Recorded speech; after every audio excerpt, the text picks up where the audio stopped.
Huomenta. Näin se aamu alkaa. Kello on kohta 8:30 ja lapset pitäisi herätä laittaa kouluun, mutta ihan mielellään nukkuisin vielä ainakin puoli tuntia. Aamu alkaa tietenkin hyvällä ihonhoidolla. Kasvot on pesty, nyt vaan tippoja perään. Ja maailman paras ripsiväri, Lash Intensity. Täällä tulee aivan mahtavat ripsit.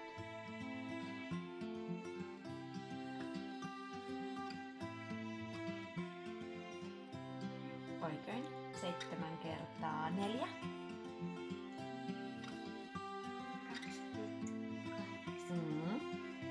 3 kertaa 7.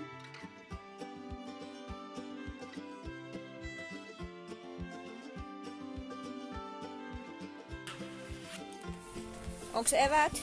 On. Viulut? Pianovihkot? Kaikki luistimet molemmilla? No niin, sit menoks.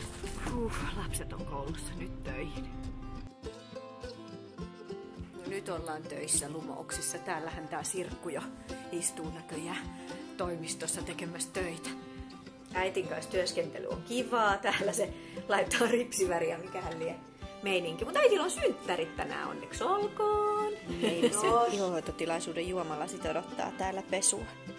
Olisi aika soittaa asiakaspuheluita, mikä on mulle joka kerta aina semmonen kunnon voimaanponnistus aloittaa. Mutta sitten siellä on ihania ihmisiä ja se sit enää mitä. Ne on ne ensimmäiset puhelineissa, niin se on oikein kävempi työväline. Mutta kyllä se sitten nämä asiakkaat tarvii hyvää hoitoa kuitenkin. Ja sitten vaan iltapäivä.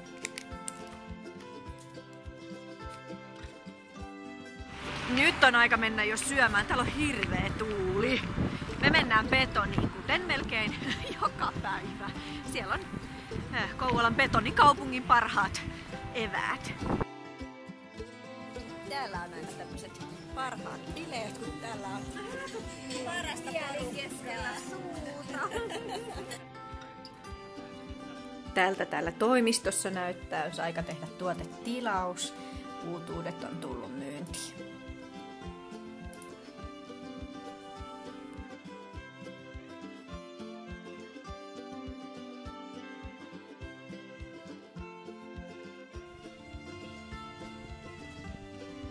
Tosi hyvähän siitä tuli, lady.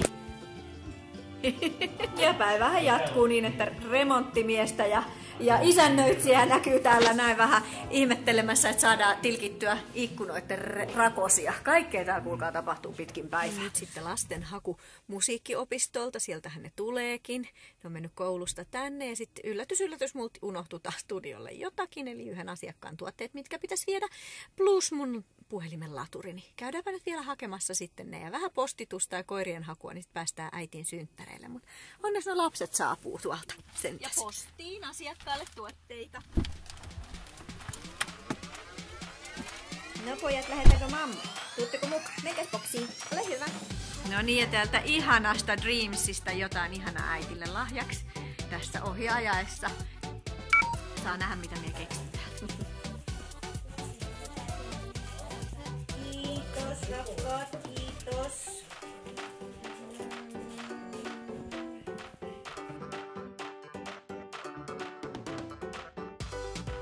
Syntymäpäivillä mun tää matikan kirja pysyy mukana, koska huomenna on kokeilu.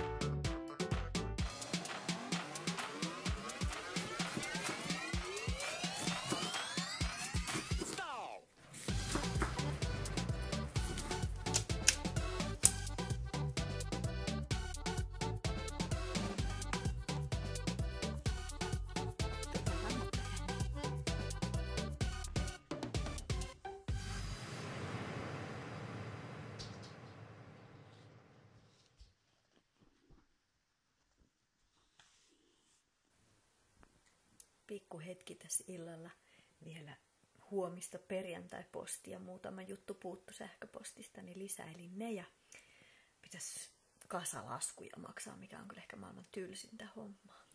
Just tämmöisestä tavallisesta päivästä laskee kaikki hässäkät ja lasten kuskaamiset ja äkkinäiset tilanteet ja muut jutut yhteen, niin onhan siinä aikamoinen määrä kaikenlaista. Siihen lisäksi vielä vähän semmoisia esiteini-ikäisiä lapsia, niin tietää jotakin tehneensä aina illalla. Mutta tämmönen oli mun päivä tänään. Nyt vaan vähän laadukasta ihohoitoa vielä ennen nukkumaan käyntiä ja ehkä pari sivua hyvää kirjaa. Niin siinähän se sitten oli. Moi moi!